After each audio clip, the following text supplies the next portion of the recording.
हाय, मेरा नाम सोनल धनजानी है। हमारा एक टी ब्रांड है, चाय brand called gate my T. मैं बॉम्बे के ऑपरेशंस को हेड करती हूँ। It's a family run business. I think जब से पैदा हुई तो तब से शुरुआत ही थी, और बहुत कुछ fortunately blessed by a very good set of parents जिन्होंने बहुत अच्छी तरबियत की, बहुत अच्छी चीज़ें सिखाई। और फिर उसके बाद आई ऑल्सो वर्कड विद ओगलबी वन, तो कुछ साल वहाँ काम किया। फिर शादी हो गई। फिर मैंने अपने हस्बैंड के बिज़नेस को ज्वाइन किया विच वाज टेक्सटाइल्स। बट कहीं ना कहीं एक कुछ कमी थी। सो माय ब्रदर, जो मेरे भाई हैं दिल्ली में, वो एक टी ब्रांड उनका है called pekoe tips tea. And शुरुआत टेक्निकली मेरी लाइफ की वहाँ से शुरू हुई, क्योंकि उन्होंने जब कहा कि मुंबई में मुझे फैमिली चाहिए जो ये बिज़नेस को आगे बढ़ा सके, एंड तुझसे बेहतर कोई नहीं। सो आई सेड ठीक है, डन।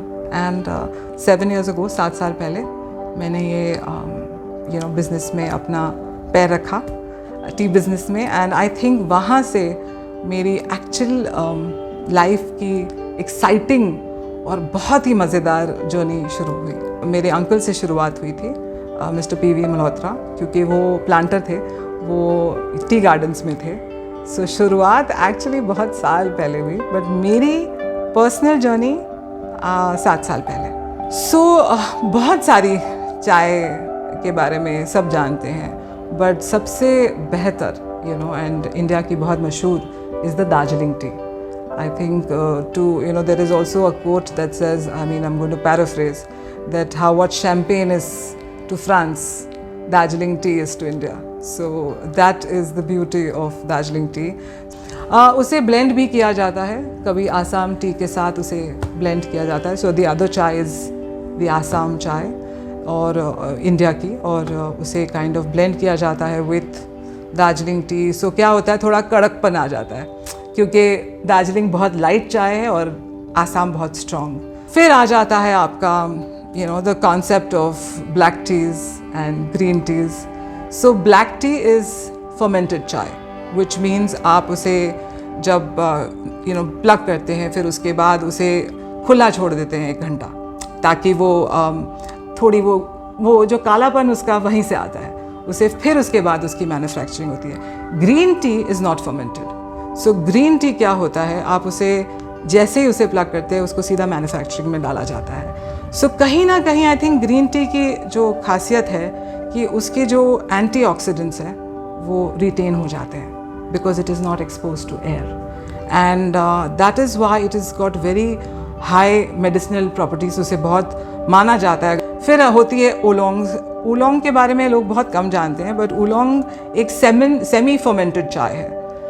इसका मतलब ये होता है कि जहाँ आप आसाम चाय को 1 घंटा काइंड ऑफ खुला रखते हैं, आप शायद इसे 15-20 मिनट खुला रखेंगे और फिर उसको मैन्युफैक्चरिंग में डाल देंगे। But that also tea is very well known. And another chai that we do is also Nilgiri. So Nilgiri मुझे उसके बारे में बहुत चीज़ें इंटरेस्टिंग लगी कि वहाँ पर जो प्लांटेशन में लेबर्स होते हैं वो एजुकेटेड हैं। दैट इज़ वाई वहाँ पर प्लांटेशन मैन्युफैक्चरिंग बहुत एक्सपेंसिव है, बिकॉज आपके लेबर्स भी, इट्स साउथ इंडिया, सो आपके लेबर्स भी एजुकेटेड होते हैं। सो वहाँ पर एक एसोसिएशन है उपासी करके, I think United plantations association of south India. They work very hard towards मतलब नीलगिरी चाय को, because it's more like Sri Lankan चाय, बट उसे फेमस बनाने के लिए बहुत एफर्ट्स करते हैं। सो गेट माई टी जो हम करते हैं हर्बल टीज़। सो हर्बल टीज़ के एडवांटेजेस ये हैं कि चाय बहुत कम यूज़ की जाती है, and it is blended with spices ले लो या हर्ब्स ले लो, एंड वो उसकी मेडिसिनल प्रॉपर्टी बहुत हाई होती है, very good for health.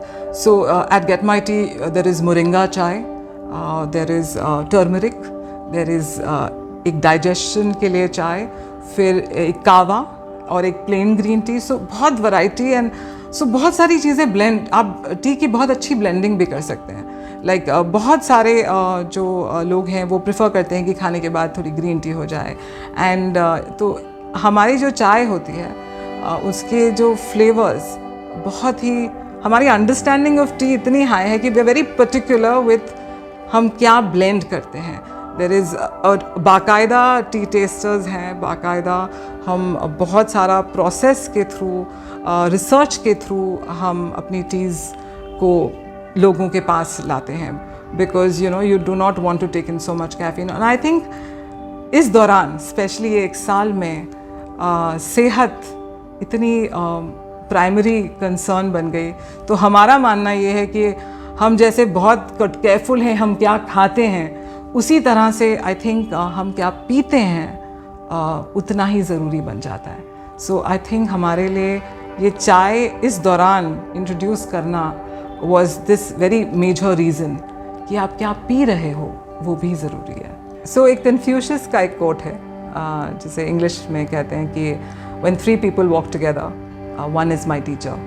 So इसका मतलब ये है कि हर एक इंसान आपको कुछ ना कुछ सिखा के जाएगा, कुछ ना कुछ। सो ज़रूरी नहीं है कि एक इंसान आपका इंस्पिरेशन हो।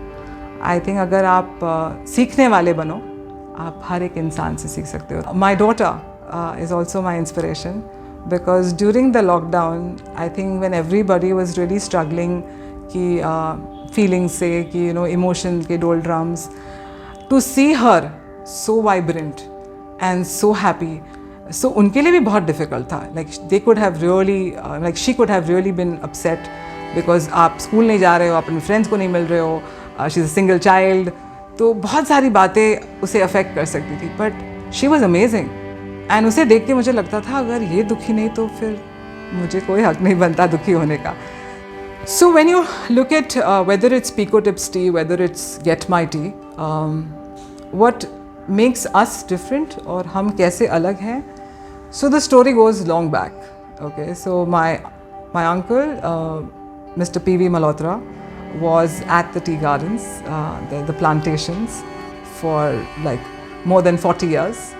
और उनके वहाँ पर फिर उनके बेटे जाया करते थे बचपन में, अनुज Malhotra, the founder of Get My Tea. So he would go and he would enjoy, seeing the entire process of the plantation, the growing वहाँ पर, और growing of teas, फिर manufacturing of teas. So उन्होंने बचपन से ये देखा था और कहीं ना कहीं जब उन्होंने शुरुआत की, जहाँ परचेजिंग हो गई, पैकेजिंग हो गई, so as a brand and as a company, it's a legacy, it's a family legacy जो हम कैरी फॉरवर्ड करते हैं। बहुत लोग ट्रेडर्स हैं इंडिया में जहाँ उनकी अंडरस्टैंडिंग ऑफ चाय नहीं है, it comes from the seller's point of view, जबकि for us there is a history that goes back, there is a story behind get my tea and how it came in to being. So I think that is a huge advantage जहाँ हम चाय समझते हैं। Apart from young girls, मतलब जो अभी जिनकी शादी नहीं हुई और जो चीज़ें करना चाहती हैं, उनके लिए एक जर्नी है, और जो शादीशुदा है और जिनकी फैमिलीज़ हैं, जिनके बच्चे हैं, उनके लिए उनकी जर्नी बहुत अलग होती है। But I believe that no matter what juncture of life you are at, मतलब जहाँ जिस मोड़ पे भी आप हो, आप शादी कर चुके हो या शादी नहीं की हो, वो सब मायने नहीं रखता। जो मायने रखता है कि जो चीज़ आपको खुशी दे। So even if you have a family and you have children, but there is something within you that you want to achieve, और आप कुछ करना चाहते हैं, आप प्लीज़ गिव अप ना करें, एंड जो भी है कोशिश ज़रूर करें कि जहाँ आप ये अपनी ड्रीम्स को पूरी कर सकें। एंड आई थिंक मेरे लिए बहुत इम्पोर्टेंट था कि मैं अपनी डॉटर के लिए ये एक एग्जाम्पल सेट करना चाहती थी कि no matter what age you are at, you will be able to achieve every dream that you have. And I think that itself was मेरे लिए बहुत motivating factor रहा कि जहाँ मैं एक example उसके लिए बन सकूँ कि कोई उम्र नहीं है पढ़ने की, तो उसके भी एग्ज़ाम्स चल रहे होते हैं और मेरे भी एक साथ। So I think उसमें भी मज़ा है और उसे भी मैं बहुत enjoy करती हूँ। तो I think मैं कहना चाहूँगी कि please if you have dreams, go for it. मैं सोनल धनजानी और ये मेरी कहानी।